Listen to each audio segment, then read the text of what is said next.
रानू चिड़िया के दोनों बच्चे अपने घर से दाना लेने निकले ही थे कि उन्हें रास्ते में गौरी कव्वी का शरारती बेटा जग्गू कौवा मिल जाता है।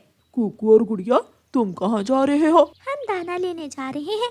दाने को छोड़ो, तुम मेरे साथ चलो। मैं तुम्हें आज मीठे मीठे अमरूद खिलाऊंगा। मीठे अमरूद? लेकिन वो कहाँ से मिलेंगे? कुकू भाई, मम्मा की बात याद है ना कि जग्गू के साथ कहीं नहीं जाना। जग्गू हमेशा शरारत करता है और किसी ना किसी मुसीबत में डाल देता है। डर गई, गुड़िया तो डर गई। लेकिन मैं तो नहीं डरा, मैं तो जाऊंगा। मैं तुम्हारे साथ मीठे अमरूद खाने जरूर जाऊंगा। कुकू जग्गू के साथ उड़ जाता है। उसकी बहन गुड़िया कुकू को आवाजें देती ही रह जाती है और फिर गुड़िया भी अपना दाना लेने चली जाती है। गुड़िया मैदान में जाती है लेकिन वहाँ तो दाना नहीं था। फिर गुड़िया उड़ती हुई इंसानों के खेत की तरफ निकल जाती है। किसान ने अपनी फसल काट ली थी और खेत में ढेर सारे दाने बिखरे हुए पड़े थे। गुड़िया वो दाना चुगने लगती है। कुकू जग्गू के साथ उड़ता हुआ तोते के अमरूदों के बाग में चला जाता है। तोता अपने बाग में पेड़ के नीचे सोया हुआ था। कुकू, पहले मैं अमरूद खा लेता हूँ और तुम तोते अंकल का ध्यान रखना और फिर बाद में तुम खा लेना। लेकिन ये सब जल्दी करना होगा। कुकू तोते पर नजर रखता है और जग्गू अमरूद खाने लगता है। जग्गू कौवा पेट भरकर अमरूद खा लेता है और फिर बाद में आकर कुकू से कहता है, कुकू, अब तुम्हारी बारी है। अब तुम जाकर अमरूद खा लो और मैं तोते अंकल पर नजर रखता हूँ। कुकू भी जल्दी से उड़ता है और दूसरे पेड़ पर जाकर पके हुए अमरूद खाने लग जाता है। जग्गू कौवे को शरारत सूझती है और वो चुपके से तोते अंकल के पास जाता है। अंकल, वो देखो, चिड़िया का बेटा आपके बाग से अमरूद चोरी कर रहा है। तुम बहुत अच्छे हो छोटे कौवे, जो मुझे इसका बता दिया। अब मैं छोड़ूंगा नहीं इसे। तोता पीछे से जाता है और कुकू को जाकर पकड़ लेता है। जग्गू दोस्त, मुझे बचाओ। किसे बुला रहे हो? वो कौवा तो बहुत अच्छा कौवा है, उसी ने तो मुझे तुम्हारे बारे में बताया है। अंकल, इसे छोड़ना मत। इसे पेड़ से बांधकर इसकी मम्मा को बुलाएं। धोखेबाज, तुम ही तो मुझे यहाँ लेकर आए थे। जग्गू वहाँ से भाग जाता है और तोता कुकू को एक पेड़ के साथ बांध देता है। तुम जैसे चोर पक्षी का यही हाल होना चाहिए। गुड़िया किसान के खेत से दाना लेकर वापिस आ जाती है। मम्मा, कुकू नहीं आया अभी तक? नहीं बेटी गुड़िया, कुकू तो अभी तक लौट कर नहीं आया। क्या वो आपके साथ नहीं गया था? नहीं मम्मा, वो तो जग्गू कौवे के साथ मीठे अमरूद खाने निकल गया था। मैंने उसे बहुत रोका लेकिन उसने मेरी एक न मानी। ना जाने वो शरारती कौवा मेरे बेटे को कहाँ ले गया होगा। मम्मा चिड़िया परेशान होकर अपने घर से निकलती है। रास्ते में ही उसे जग्गू कौवा मिल जाता है। जग्गू बेटा, कुकू कहाँ है? वो आपके साथ ही गया था ना? आंटी, मैं तो अपनी मेहनत से दाना कमाने चला गया था, लेकिन कुकू अंकल तोते के बाग में अमरूद चोरी करने चला गया और फिर तोते अंकल ने उसे पकड़ लिया। कुकू ऐसा भी कर सकता है? ये मैं सोच भी नहीं सकती। कितनी शर्मिंदगी होगी अब मुझे तोते के सामने। फिर रानू चिड़िया तोते के बाग में जाती है। कुकू पेड़ से बंधा हुआ था। वह अपनी मम्मा को देखकर डर जाता है। तोते भैया, मेरे बेटे से गलती हो गई, इसे माफ कर दें। रानू चिड़िया, आपने कभी चोरी नहीं की, फिर आपका बेटा क्यों चोरी करने आया मेरे बाग में? तोते भैया, मेरा बेटा चोर नहीं है, लेकिन ये किसी की बातों में आकर यहाँ आ गया होगा। आज तो मैं इसे छोड़ रहा हूँ, लेकिन अगर दोबारा ये मुझे मेरे बाग के पास भी नजर आया तो छोड़ूंगा नहीं इसे। फिर तोता कुकू को छोड़ देता है और मम्मा चिड़िया कुकू को लेकर घर चली जाती है। कुकू अपनी मम्मा और बहन से बहुत शर्मिंदा था। गुड़िया बहन, सॉरी, मैंने आपकी बात ना मानकर बहुत बड़ी गलती की। मैंने आपसे कहा था ना कि वो शरारती कौवा हमेशा किसी मुसीबत में डाल देता है। बेटा, आपको मालूम है मुझे कितना शर्मिंदा होना पड़ा तोते के सामने। मम्मा, मैं वादा करता हूँ मैं फिर दोबारा कभी भी जग्गू कौवे के साथ नहीं जाऊंगा। ऐसे कुकू समझ जाता है कि चोर पक्षियों के साथ जाने से शर्मिंदगी उठाना पड़ती है। दूसरे दिन कुकू अपनी बहन के साथ दाना लेने जाता है। दोनों बहन भाई जा रहे थे कि जग्गू कौवा फिर से आ जाता है। कुकू, चलो आज हम दोनों दोस्त लाला जी के बाग से आम खाने जाते हैं। जग्गू, मेरी और तुम्हारी दोस्ती तो कल ही खत्म हो गई थी। अब मेरी दोस्त सिर्फ मेरी बहन है। मैं तो अपनी बहन के साथ ही दाना लेने जाऊंगा। जग्गू कुकू की ये बात सुनकर वहाँ से चला जाता है। शाबाश मेरे छोटे भाई, अब हमेशा ऐसे ही अच्छाई और सच्चाई के रास्ते का चुनाव करना, उस रास्ते का जिस पर चलने से हमारे मम्मा पापा को इज्जत मिले, ना कि उन्हें बेइज्जत होना पड़े। फिर वो दोनों बहन भाई अपनी मेहनत से दाना ढूंढने निकल जाते हैं। घोंसले घोंसले नरम नरम घास से बने कपास के बिस्तरे वाले घोंसले लो। कालू कौवा अपनी साइकिल पर रखे हुए घोंसले जंगल में बेच रहा था। कौवे कौवे भैया रुको, मुझे एक नरम सा घोंसला तो देते जाओ।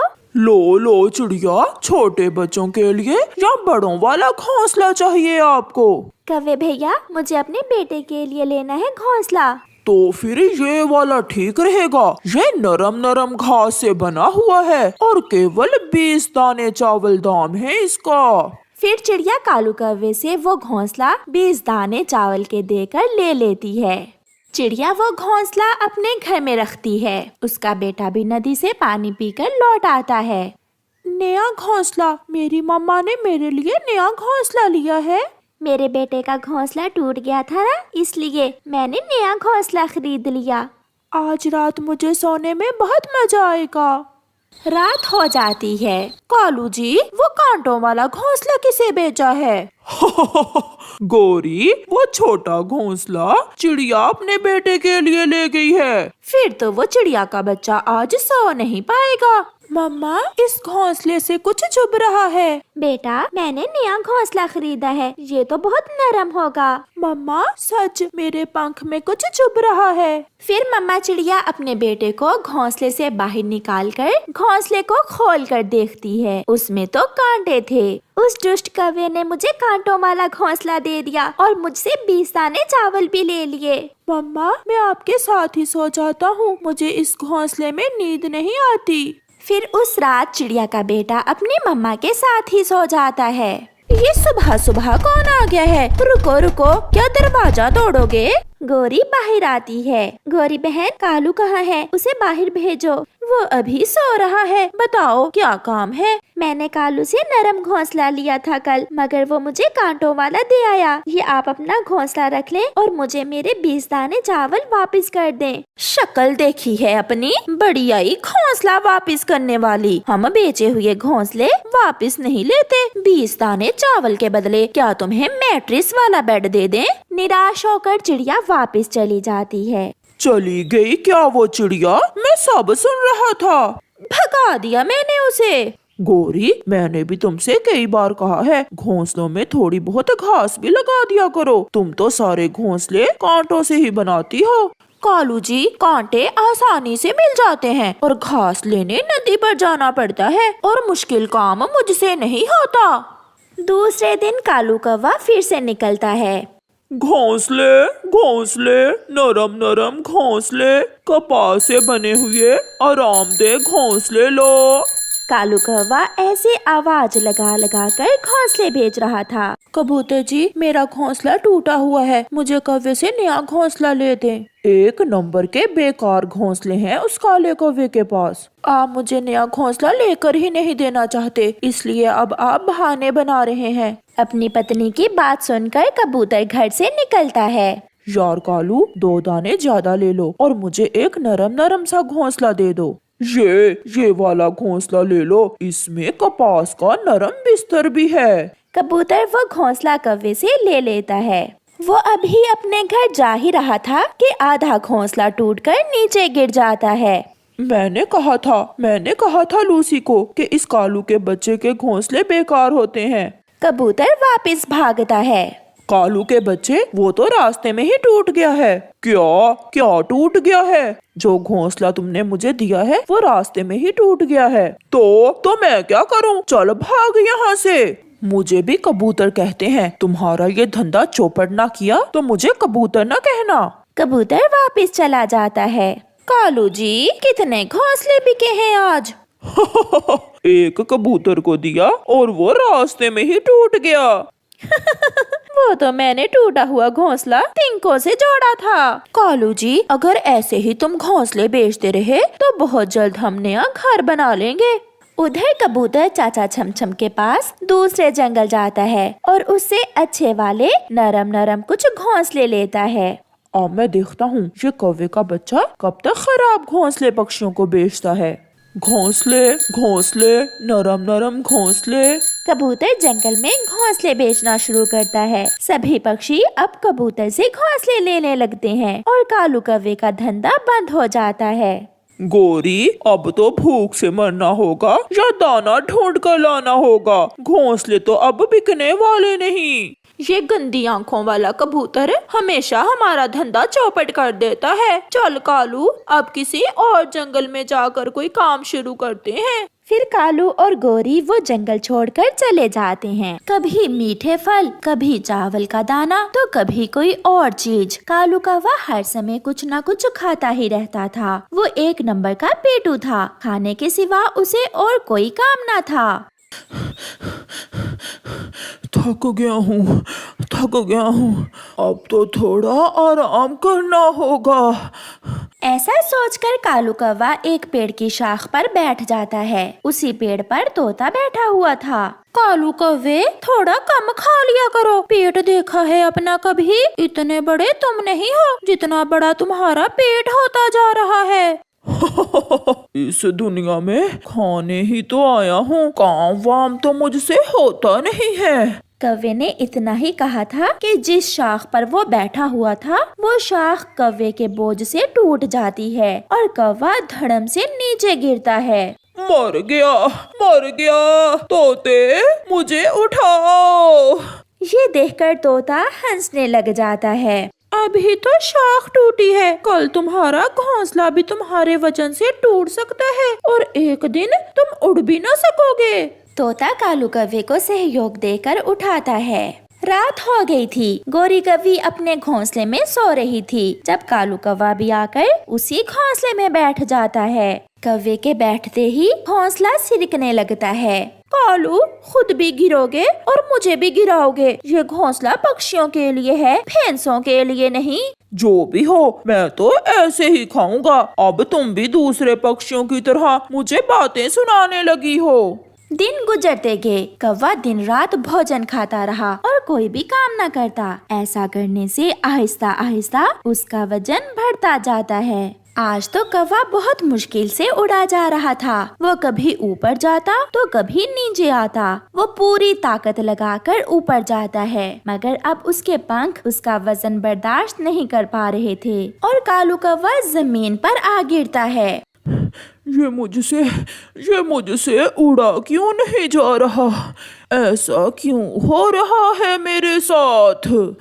वो वहीं एक पेड़ के पास बैठकर जमीन पर गिरे हुए दाने खाने लगता है। जब शाम तक कालू कौवा घर नहीं जाता तो उसकी पत्नी गोरी को अपने पति की चिंता होती है और वो उसे ढूंढने निकलती है। कालू, मैं घोंसले में परेशान हूँ और तुम यहाँ बैठे दाना खा रहे हो। गोरी, क्या करूं? मुझसे तो उड़ा ही नहीं जा रहा। मैं 2 पंख ऊपर जाता हूँ तो 1 पंख नीचे आ जाता हूँ। मेरे पंख थक गए हैं। अब कोशिश करो, मैं तो पहले ही कहती थी ज्यादा खाने से तुम्हारा वजन बढ़ रहा है। कौवा फिर से कोशिश करता है मगर वो उड़ नहीं पाता। वो फिर से गिर जाता है।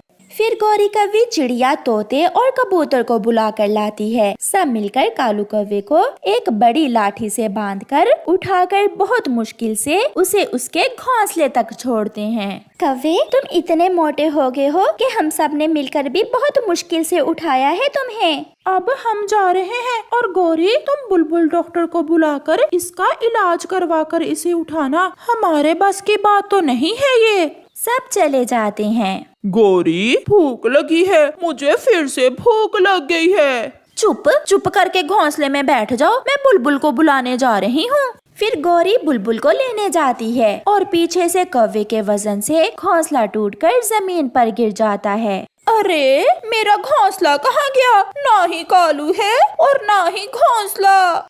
वो रहा, वो नीचे है, कालू भी और घोंसला भी। हाय, मेरी टांग पर चोट लगी है। गोरी।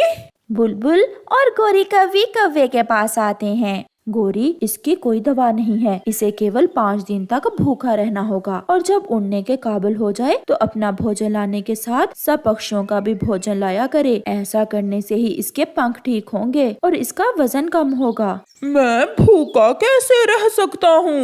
उड़ोगे तो ही कुछ खाओगे, पेटू कहीं के। फिर गोरी ऐसा ही करती है। 5 दिन गुजर जाते हैं और गोरी उसे कुछ भी खाने को नहीं देती। 5 दिन बाद कालू कौवे का पेट थोड़ा छोटा होता है। गोरी, आज फिर से उड़कर देखता हूँ। ऐसा कहते हुए कालू कौवा उड़ने की कोशिश करता है। 2-4 बार कोशिश करने के बाद कालू उड़ने लगता है और ऊपर एक पेड़ पर बैठ जाता है। आज से तुम सारे पक्षियों के लिए भोजन लाया करोगे, क्योंकि बुलबुल दी ने बताया था कि एक्सरसाइज से ही तुम्हारा वजन कम होगा और पंख मजबूत होंगे। फिर उस दिन के बाद कालू कौवा कम खाने लगता है। वो सारा दिन उड़ता और अपने दूसरे दोस्तों के लिए भी भोजन लेकर आता। ऐसा करने से कालू पूरी तरह ठीक हो जाता है और अब वो अच्छे से उड़ने भी लगा था। प्यारे दोस्तों, हमेशा कम खाओ। ज्यादा खाना खाना फायदेमंद नहीं बल्कि नुकसानदेह है। आपका धन्यवाद।